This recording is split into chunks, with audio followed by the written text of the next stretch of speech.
वाले हैं third floor library के उस खौफनाक रहस्य की। ये एक ऐसी घटना है जो शुरू तो हुई थी एक पैरानॉर्मल इन्वेस्टिगेशन के तौर पर, लेकिन बहुत ही भयानक तरीके से गलत दिशा में चली गई। सच कहूं तो ये कोई आम भूतों की कहानी नहीं है, बल्कि एक एकदम रियलिस्टिक सिनेमैटिक अनुभव है जो ये दिखाता है कि जब इंसान का डर और उसकी जिज्ञासा आमने सामने होते हैं तो अंजाम क्या हो सकता है। जरा इस सीन की कल्पना कीजिए। रात के ठीक 12 बज चुके हैं। पूरा कॉलेज गहरे अंधेरे में डूबा हुआ है। 4 लड़के एक बंद लाइब्रेरी के बाहर खड़े हैं। जैसे ही वो दरवाजा खोलते हैं, अंदर से सड़ी हुई किताबों और सीलन की एक बहुत ही भारी गंध आती है। और तभी अचानक उनके हाथ में मौजूद एक ईएमएफ मीटर बहुत तेजी से आवाज करने लगता है। टिक टिक टिक, बीप बीप बीप। ये वो पल था जिसने इस पूरी खौफनाक जांच की नींव रखी। खौफ और तर्क, डर की तह तक। अब सबसे बड़ा सवाल ये है कि आखिर वो लड़के आधी रात को वहां पहुंचे कैसे। इसे समझने के लिए हमें उस कॉलेज के बरसों पुराने खौफ को समझना होगा। हर साल वहां के सीनियर्स नए छात्रों को एक बड़ी सख्त हिदायत देते थे कि थर्ड फ्लोर वाली लाइब्रेरी के पास भूल कर भी मत जाना, दिन में भी नहीं और रात में तो बिल्कुल भी नहीं। देखिए, यहाँ दो बिल्कुल अलग तरह की मानसिकताएं टकरा रही हैं। एक तरफ वो छात्र हैं जो उस अनकहे अंधे खौफ में जी रहे हैं, और दूसरी तरफ है अभय। अभय के दादाजी दरअसल एक तांत्रिक थे, जिन्होंने उसे बचपन में एक बहुत गहरी बात सिखाई थी कि हर परछाई भूत नहीं होती। बस इसी एक बात ने अभय के अंदर एक तार्किक जिज्ञासा पैदा कर दी। वो अंधविश्वास के आगे घुटने टेकने के बजाय तर्क के जरिए सच्चाई खोजना चाहता था। जब इन लड़कों ने प्रिंसिपल से सच्चाई उगलवानी चाही, तो एक बहुत ही खौफनाक बात सामने आई।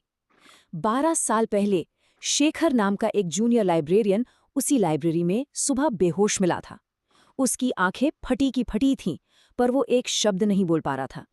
नौकरी छोड़ने से पहले शेखर ने बस इतना कहा था कि कोई उसे पढ़ते हुए देखती रहती है। और बस उसी दिन के बाद से उस लाइब्रेरी पर हमेशा के लिए ताला लग गया। पैरानॉर्मल इन्वेस्टिगेशन एक वैज्ञानिक दृष्टिकोण। तो कॉलेज प्रशासन की चेतावनियों को दरकिनार करते हुए इन लड़कों ने आधी रात को चुपके से paranormal investigator doctor Siddharth Mehta को बुला लिया। ये कोई आम झाड़ फूक वाला मामला नहीं था। ये पूरी तरह से एक तकनीकी और वैज्ञानिक जांच थी। ये लोग महज अफवाहों के पीछे नहीं भाग रहे थे। उन्होंने प्रोफेशनल उपकरणों का एक पूरा जखीरा तैयार किया। EMF meter, thermal sensor, digital recorder और नाइट कैमरा। डॉक्टर सिद्धार्थ का एक बड़ा ही दिलचस्प सिद्धांत था कि जहां हवा भारी लगे और सांस लेना मुश्किल हो, वहां जरूर कुछ दबा हुआ होता है। उनका मकसद बस इन सेंसर्स की मदद से उस सड़ी हुई हवा के पीछे के असली सच को रिकॉर्ड करना था। अब इन 3 रातों की टाइमलाइन को देखते हैं कि कैसे चीजें बद से बदतर होती गईं। पहली रात, बिना किसी बिजली के तार के ईएमएफ मीटर स्पाइक करता है और टॉर्च अचानक से बुझ जाती हैं। दूसरी रात को शेल्फ से किताबें अपने आप गिरने लगती हैं और रिकॉर्डर में अजीब सी फुसफुसाहट कैद होती है। और तीसरी रात तक तो मामला पूरी तरह हिंसक हो जाता है। दरवाजे खुले मिलते हैं, फर्नीचर बिखरा पड़ा होता है और रोंगटे खड़े कर देने वाली ठंडी हवाएं चलने लगती हैं। और इसी इन्वेस्टिगेशन के दौरान दूसरी रात को कुछ ऐसा हुआ जिस पर यकीन करना मुश्किल है। रोहन के फोन की बैटरी, जो अभी 20% पर थी, अचानक से बस कुछ ही पलों में गिरकर बिल्कुल शून्य पर आ गई, जीरो। मतलब इन्वेस्टिगेशन के नजरिए से ये साफ साबित करता है कि वहां कोई बहुत ही विशाल, अस्वाभाविक ऊर्जा मौजूद थी जो कमरे की सारी इलेक्ट्रॉनिक पावर को लिटरली सोख रही थी। जब खौफ बाहर निकला, कैंपस का खौफनाक मंजर। अब पंगा ये हुआ कि इस जांच पड़ताल ने उस अदृश्य शक्ति को बुरी तरह भड़का दिया। वो खौफ अब सिर्फ थर्ड फ्लोर की लाइब्रेरी तक सीमित नहीं रहा, बल्कि दीवारों को तोड़कर पूरे कॉलेज कैंपस में फैल चुका था। अचानक से एडमिनिस्ट्रेशन के पास शिकायतों का अंबार लग गया। हॉस्टल की खिड़कियों में परछाइयां दिखने लगी। रात के सन्नाटे में किसी लड़की के रोने की आवाजें गूंजने लगी। क्लासरूम की आखिरी बेंच पर अजीब आकृतियां महसूस की गई और खाली वॉशरूम से कदमों की आहटें आने लगी। ये सब इतना डरावना था कि प्रिंसिपल ने उन लड़कों को तुरंत कॉलेज से निकालने की धमकी दे डाली। आत्मा का सच, सत्यदेव बाबा का हस्तक्षेप। जब मामला हाथ से निकलने लगा, तो डॉक्टर सिद्धार्थ ने सत्यदेव बाबा नाम के एक अनुभवी तांत्रिक को बुलाया।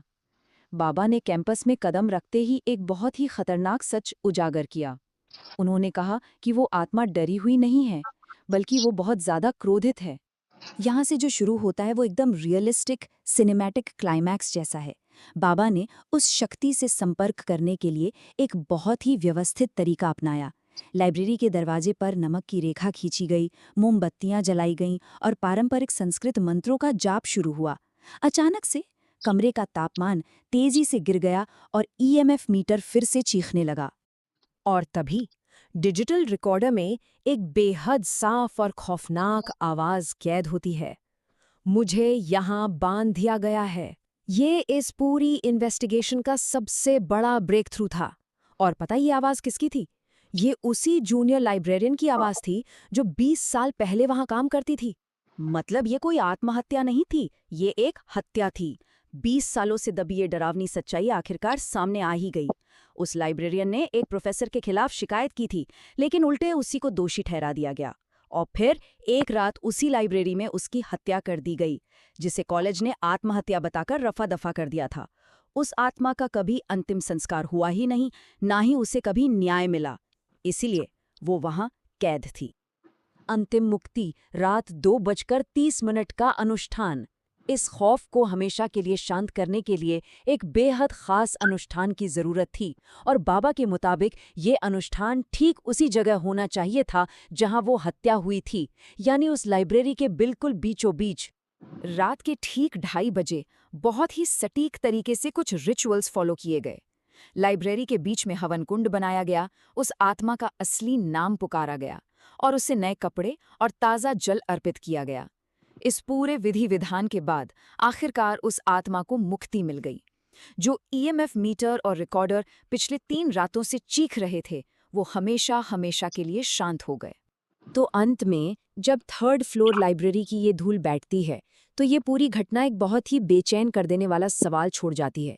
जरा सोचिए, अगर एक 20 साल पुरानी बेरहम हत्या सिर्फ एक छोटे से अंदर आना मना है वाले बोर्ड के पीछे इतने सालों तक छिप सकती है, तो उन अनगिनत बंद दरवाजों के पीछे और कितने खौफनाक राज दबे होंगे जिनके पास से अक्सर बिना कुछ सोचे समझे गुजरा जाता है। पुरानी इमारतों के बंद दरवाजे हमेशा कोई न कोई खामोश रहस्य अपने अंदर समेटे रहते हैं। इसी गहरे विचार के साथ आज का ये विश्लेषण यहीं समाप्त होता है।